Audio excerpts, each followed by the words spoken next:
Hi, I'm Lyndon with Proactive Therapy, And I'm Betsy with Proactive Therapy. and we're talking to you guys today because times are really hard right now. We're all going through coronavirus together, and our hope with this webinar is that we can bring you some different tools each week that just make going through this a little bit easier. Our future webinars are going to include dealing with intrusive thoughts, accepting feelings of uncertainty, and if you guys have any topics you're interested in, feel free to email us at Tory, Tory, at proactive-therapy.com. So Betsy, what are some of your clients talking about this week? I have quite a few clients who are currently living alone, particularly in smaller spaces, so studios or one bedrooms, and it's bringing up a lot of feelings for them. I really noticed that loneliness is really difficult in general, and now I feel like it's exacerbated more than usual, especially since we're confined to our homes right now. Yeah, I find a lot of my clients too are doing a lot of mental comparisons, right? People that are potentially living alone are hearing from their friends and their family who may be living with other people. And it makes it really easy to get kind of down on yourself for being somebody that's living alone. Have you found that at all? Totally. And, I've been really happy to hear that people are utilizing video chats and getting together that way.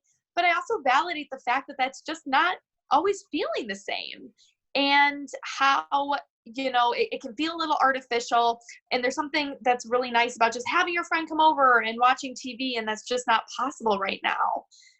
Yeah, So, I totally agree with that. And it's interesting. I was researching loneliness a little bit because I knew we were gonna, chat about this on one of the weeks coming up here. And what I found is actually that a third of the households in the US are people that are living alone.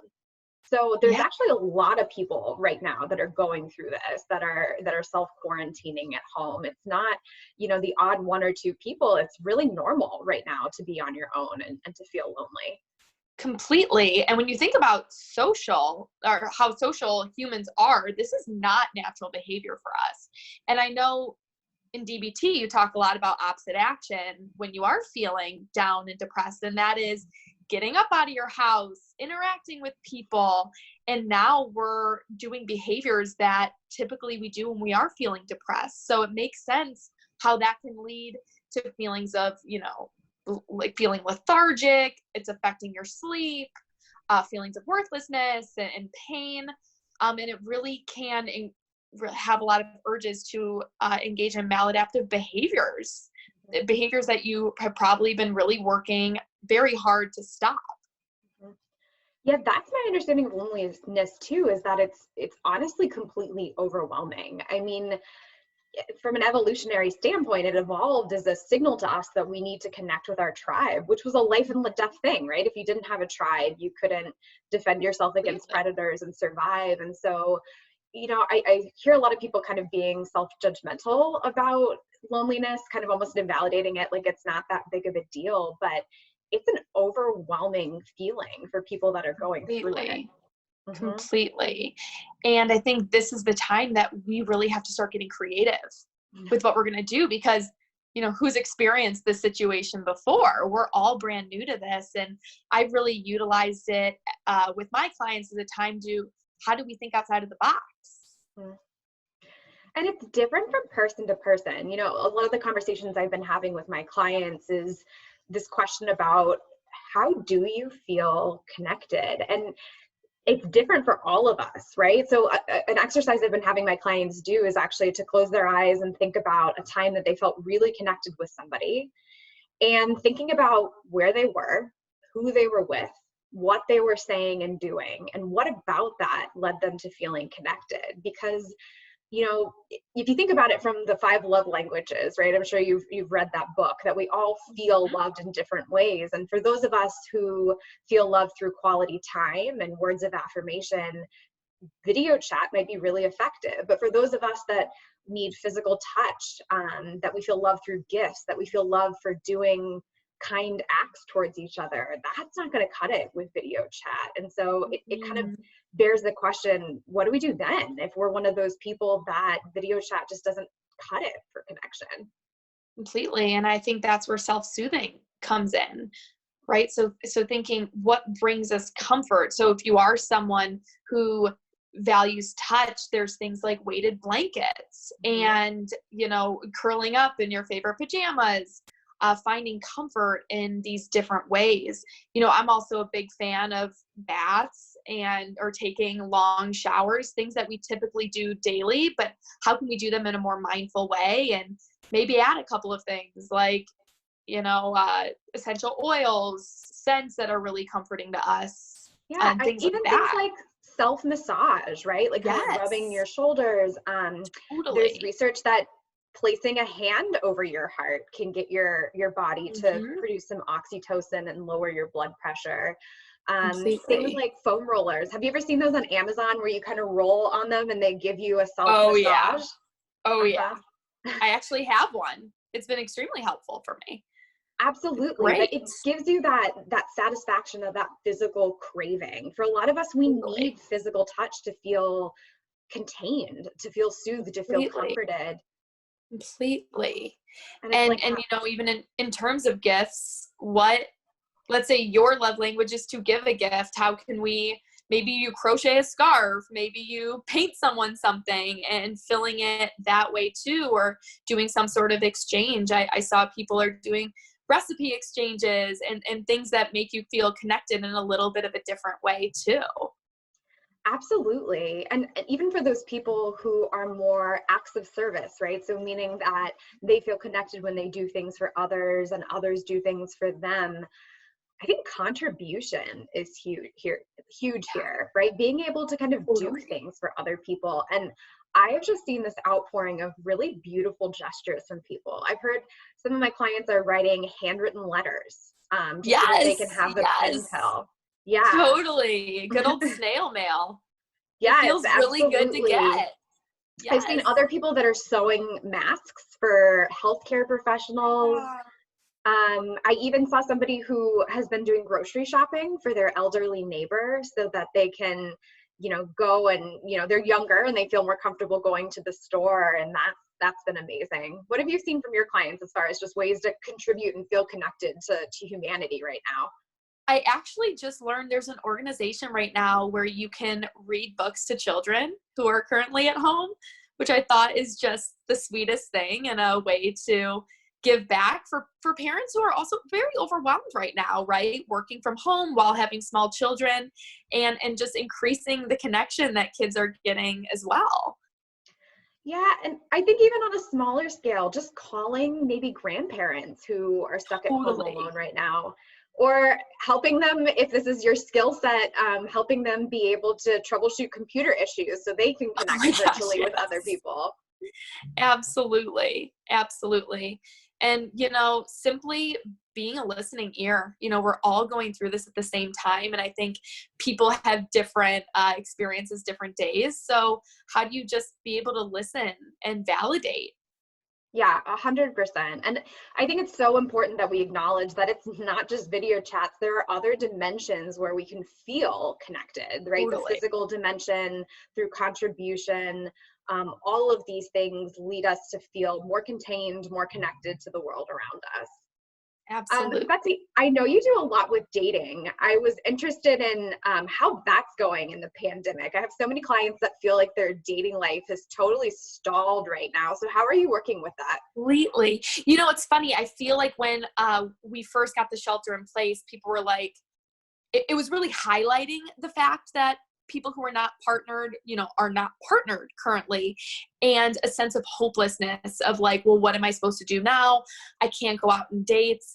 And it's been so cool to see the different platforms that have come out in order to date in a different way. And we can still video chat, really. It's like if you want to eat dinner, you guys can eat dinner together, right? It's not necessarily the exact same thing, but I think you can get really, really creative. And I'm also really encouraging people to take an opportunity to slow down. When we are dating, regularly, we're on these apps, we are talking to at least 4 to 5 people at one time, and you can just kind of go on these dates pretty mindlessly, And I feel like I've been preaching for a long time of how do we really sit for a second and ask ourselves, is this a good match? Are we really examining our own values and seeing, is this person in line with our values? Do they want the same things? Do we have similar interests? And this way we're able to engage more in just conversation without having alcohol and sex, because that certainly can get in the way of being really wise-minded when we're thinking about dating. So some of the things I've heard are, there's one site where you can actually get connected to a person and you don't actually see their picture and you're just connected via video. So it's almost like a cool little speed dating thing. Is that where you're Quarantine Bay? I've heard about this. Quarantine Bay, is that the name of it? I think, and there's one in New York where it just cracked me up. I guess you log on and the first thing it tells you is, did you wash your hands? And so it's like a little reminder to wash your hands while also being connected with others. And I also think it puts less pressure. When we're meeting people in person and maybe someone isn't interested, it's so much anxiety, whereas it feels like there's a little bit less pressure when you're meeting via FaceTime. So yeah, it's interesting too. I feel like I've talked to a lot of my clients and their experience with online dating has been different during this time. I mean, the feedback I'm getting from my clients is that people that are using the apps right now are more willing to be authentic, that it's easier to start a conversation because you have this shared experience, right? We're all going through this global pandemic. And so the feedback I've gotten is that it's a lot easier to start making a connection for people right now. People are longing for authentic connection. And so I think people are being a lot more vulnerable on dating apps than they might normally be. And I can imagine being more invested, right? Instead of going on a bunch of, quick cocktail dates, they're like, well, I'm committing to probably at least a 30-minute conversation with someone, sober, and I think that's also a really interesting new way to engage in this process. And I don't think it has to be a bad thing. I actually think we can gain so much from this different strategy of dating. Totally. And I think it can be a real opportunity for getting creative, right? I think people get so bored sometimes with just dinner or drinks, and you have to figure out, how do we do a shared activity here? What could that 100%. Look like? And I know there's all these cool sites that you can play games. You can, I think that's really cool too. Also, in terms of your last point of we're all going through a similar thing, I mean, you can imagine it probably promotes vulnerability of like, yeah, today was kind of hard for me. Or like, maybe I lost my job, and being able to be vulnerable with someone who really also gets it in their own way. I heard a great dating story that people were using the space for like a show and tell, that they would show an item that had a lot of meaning for them and tell the story behind it. And it just highlighted for me, like, how often do we do that in real life? That this is maybe an opportunity to connect in a very different way than we have before. So I also think it can help people feel like the world hasn't stopped, right? Just because we're quarantining, we don't have to stop working on our value of connection, that there's still space to do that, even though it's going to look different in the meantime. And also, even in terms of, we're meeting in our own homes, right? So people who have pets, or, it's just like you're getting to know someone in a different way by seeing their space, right? Yeah. So I think that's kind of cool too. Yeah, absolutely. And I think in our own way, we're all looking for connection right now, whether we're partnered or unpartnered, whether we're dating, whether we're living alone, that we're all feeling the isolation. And I think it's important to put that out there, just because, again, people who are on their own can oftentimes feel like they're the only one. And so if nothing else that you get from this webinar today, I just want to validate that it's something we're all struggling with right now. And it's totally valid. And it's really challenging, and we get that. And even people who are partnered, it can also be lonely even then too. And so validating feeling alone, even if you are living, with a partner or with a roommate, that also is a totally normal feeling right now. Yeah, absolutely. Because your partner is wonderful, but they're not your whole social circle, right? I Right. mean, you've lost the majority of your social circle for the time being as far as Yeah. in-person interactions. And so, yeah, I think it's okay for all of us to feel lonely. And I'm so glad you highlighted kind of the symptoms of that, because sometimes it's something that people don't feel maybe as often. Right. And it is important to acknowledge that that's showing up. Yeah. Mhm. Absolutely. And also ways to think about how they can, um, engage even outside, like sitting out in your porch for a second, getting fresh air. Also, just like looking at the houses around you. That's also a way to feel connected too, of like, people are still here, we're around, even if we're all indoors. Yeah, absolutely. Well, thank you guys so much for joining us this week. Yes, thank And again, you. we have lots of topics coming up and down the pipeline, but if there's something that you'd like us to speak about, please reach out. We'd love to hear from you. We want to connect with you. We want to make this relevant to what's going on in your lives. So email us, Absolutely. Tory, Tory, at proactive-therapy.com. And we are also on social media platforms. We'll be um, sending out little tips and tricks throughout the week. Absolutely. And if it's great to have tips but via webinar, but if you feel like you could use a little more support right now, all of our sessions have moved virtually, and we're here for you guys to give you that support in whatever form that you need. Until next time, take care.